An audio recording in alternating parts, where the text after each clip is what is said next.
మాఘపురాణం 11వ అధ్యాయం. భీముని ఏకాదశి వ్రతము. సంవత్సరంలో వచ్చు 12 మాసములలోనూ మాఘమాసము అతి ప్రశస్తమైనది. అటువంటి మాఘమాసములో నదిలో గాని నది లేని చోట తటాకమందు గాని తటాకము కూడా అందుబాటులో లేని ఎడల నూతి వద్ద గాని స్నానము చేసినచో పాపములన్నీ హరించిపోవును.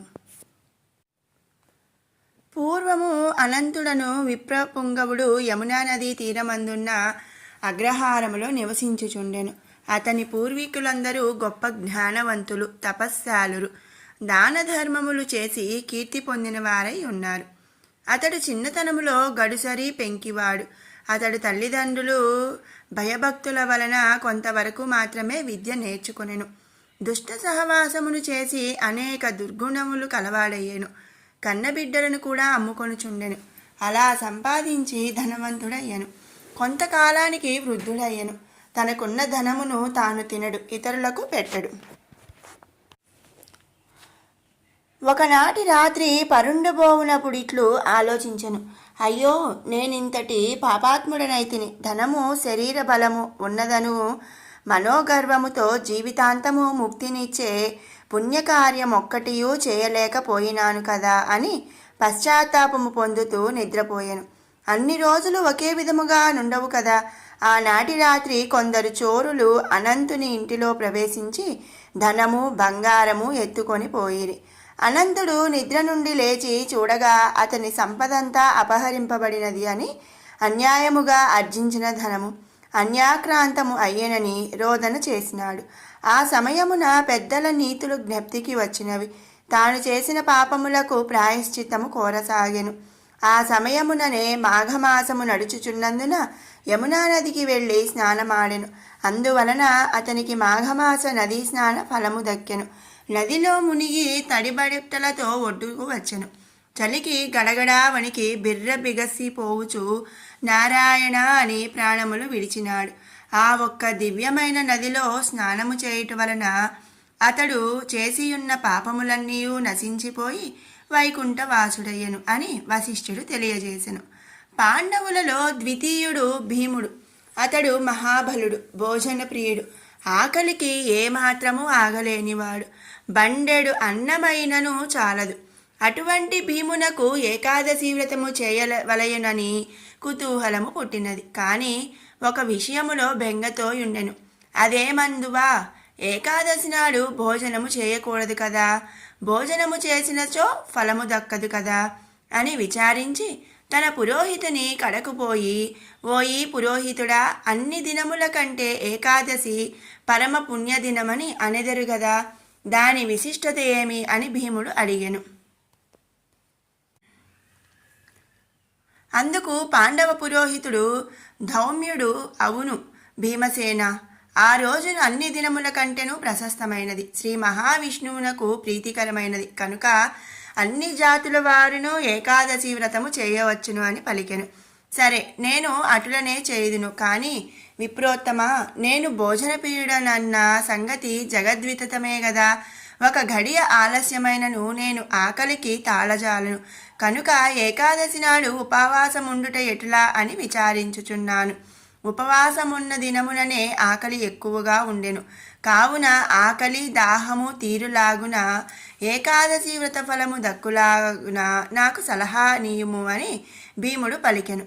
భీమసేనుని పలుకులకు ధౌమ్యుడు చిరునవ్వు నవ్వి, రాజా, ఏకాదశి వ్రతమునకు దీక్ష అవసరము. దీక్షతోనే కార్యము చేసినను కష్టము కనిపించదు. కావున నీవు దీక్ష పూనినచో ఆకలి కలుగదు. రాబోవు ఏకాదశి అనగా మాఘశుద్ధ ఏకాదశి మహాశ్రేష్టమైనది. దానిని మించిన పర్వదినము మరి ఒకటి లేదు. ఒక్కొక్క సమయములో మాఘ ఏకాదశి రోజు పుష్యమీ నక్షత్రముతో కూడినదై ఉండును. అటువంటి ఏకాదశి సమానమగునది మరియు ఏమీ లేదు. సంవత్సరమునందు వచ్చు 24 ఏకాదశులలో మాఘశుద్ధ ఏకాదశి మహాపర్వదినముగాన ఆ దినము ఏకాదశి వ్రతము చేసినచో గొప్ప ఫలితము కలుగును. ఇందు ఏమాత్రమునూ సంశయము లేదు. కాన ఓ భీమసేన, నీవు తప్పక మాఘశుద్ధ ఏకాదశి వ్రతము ఆచరింపము. ఆకలి గురించి దిగులు పడకుము. దీక్షతో ఉన్న ఎడల ఆకలి ఏమాత్రమును కలుగదు, నియమము తప్పకూడదు అని వివరించెను. ధౌమ్యుని వలన తన సంశయము తీరినట్ల గుట్టలో భీముడు మాఘశుద్ధ ఏకాదశి నాడు అతి నిష్ఠతో వ్రతము చేసి ఉపవాసం ఉండెను. అందులోకే మాఘశుద్ధ ఏకాదశిని భీమ ఏకాదశి అని కూడా పిలుస్తారు. అంతేకాకుండా ఓ దిలీప మహారాజా, పరమేశ్వరునకు అత్యంత ప్రీతికరమగు శివరాత్రి కూడా మాఘమాసమందే వచ్చును. కావున మహాశివరాత్రి మహాత్మ్యమును గురించి కూడా వివరించెదను. శ్రద్ధాళువువై ఆలకింపుము అని వశిష్ఠుల వారు దిలీప మహారాజుతో ఇట్లా పలికిరి. ఏకాదశి మహావిష్ణువునకు ఎటుల ప్రీతికరమైనదో అదేవిధంగా మాఘ చతుర్దశి అనగా శివ చతుర్దశి, దీనినే శివరాత్రి అని అందురు. అది ఈశ్వరునికి అత్యంత ప్రీతికరమైన దినము. మాఘమాసమందలి అమావాస్యకు ముందు రోజున వచ్చడి దీనినే మహాశివరాత్రి అని అందరు. ఇది మాఘమాసములో కృష్ణపక్ష చతుర్దశి నాడు వచ్చును. ప్రతి మాసమందు వచ్చు మాస శివరాత్రి కన్నా మాఘమాస కృష్ణపక్షములో వచ్చు మహాశివరాత్రి పరమేశ్వరునికి అత్యంత ప్రీతికరమైనది. ఆ రోజు నదిలో గాని తటాకమందు గాని లేక నూతి వద్ద గాని స్నానము చేసి శంకరుని పూజించవలను. పరమేశ్వరుని అష్టోత్తర శతనామావళి సహితముగా బిల్వపత్రములతో పూజించవలయును. అటులా పూజించి అమావాస్య స్నానము కూడా చేసిన ఎడల ఎంతటి పాపములు కలిగి ఉన్నను అవన్నీ వెంటనే హరించిపోయి కైలాస ప్రాప్తి కలుగును. శివపూజా విధానములో శివరాత్రి కంటే మించినది మరి ఒకటి లేదు. కనుక మాఘమాసపు కృష్ణపక్షములో వచ్చు చతుర్దశి ఉమాపతికి అత్యంత ప్రీతికరమైనది. కావున శివరాత్రి దినమున ప్రతివారు అనగా జాతి భేదముతో నిమిత్తము లేక అందరూ శివరాత్రి వ్రతము ఆచరించి జాగరణ చేయవలెను. మున్ను శబరీ నది తీరమందున్న అరణ్యములో కులీనుడను బోయవాడు తన భార్యాబిడ్డలతో నివసించుచుండెను. అతను వేట తప్ప మరొక ఆలోచన లేని కడు మూర్ఖుడు. వేటకు పోవుట, జంతువులను చంపి వానిని కాల్చి తాను తిని తన భార్యాబిడ్డలకు తినిపించుట తప్ప మరేదియూ తెలియదు. జంతువులను వేటాడుటలో నేర్పుగలవాడు. క్రూరమృగములు సైతం ఆ బోయవానిని చూచి భయపడి పారిపోయేడివి. అందుచేత అతడు వనమంతా నిర్భయముగా తిరిగేవాడు. ప్రతిదినము వలెను ఒకనాడు వేటకు వెళ్ళగా ఆనాడు జంతువులేమీయూ కంటపడలేదు. సాయంకాలం అవుచున్నది. వట్టి చేతులతో ఇంటికి వెళ్ళుటకు మనసు అంగీకరించనందున ప్రొద్దు కృంగిపోయినన అక్కడున్న మారేడు చెట్టు పైకెక్కి జంతువుల కొరకు ఎదురు చూచుచుండెను. తెల్లవారుతున్న కొలది చలి ఎక్కువై మంచు కురుస్తున్నందున కొమ్మలను దగ్గరకు లాగి వాటితో తన శరీరాన్ని కప్పుకొనుచుండెను. ఆ కొమ్మలకున్న ఎండుటాకులు రాలి చెట్టు కింద ఉన్న శివలింగము మీద పడినవి. ఆ రోజు మహాశివరాత్రి. అందులో బోయవాడు పగలంతా తిండి తినక రాత్రంతా జాగరణతో ఉన్నాడు. తనకు తెలియకపోయినను మారేడు పత్రములు శివలింగముపై పడినవి. ఇంకేముంది, శివరాత్రి మహిమ బోయవానికి సంప్రాప్తినిచ్చెను. మాఘమాసములో కృష్ణపక్ష చతుర్దశి రాత్రి అంతయు జాగరణ, పైగా శివలింగముపై బిల్వపత్రములు పడుట, తిండి లేక ఉపవాసముండుట, ఇవన్నీ ఆ బోయవానికి మేలు చేసినవి. జరామరణములకు హెచ్చు తగ్గులు గాని శిశువృద్ధ భేదములు గాని లేవు. పూర్వజన్మలో చేసుకున్న పాపపుణ్యములను బట్టి మనుజుడు తన జీవితమును గడపవలసినది. మరికొన్ని సంవత్సరములకు ఆ బోయవానికి వృద్ధాప్యము కలిగి మరణమాసన్నమై ప్రాణములు విడిచెను. వెంటనే యమభటులు వచ్చి వాని ప్రాణములు తీసుకొని పోవుచుండగా కైలాసము నుండి శివదూతలు వచ్చి యమదూతల చేతిలో ఉన్న బోయవానిని జీవాత్మను తీసుకొని శివుని దగ్గరకు పోయిరి. యమభటులు చేయునది లేక యమునితో చెప్పిరి.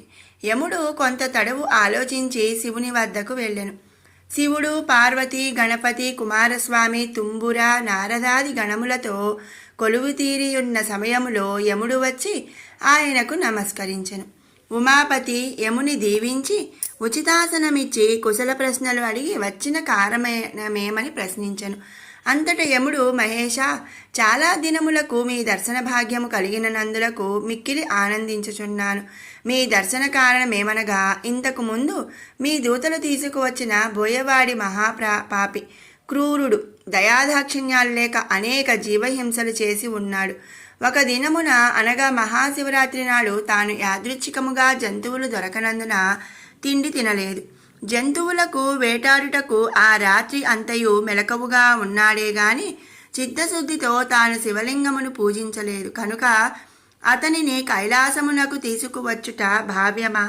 అంత మాత్రమున అతనికి కైవల్యము దొరకునా అని యముడు విన్నవించుకున్నాడు.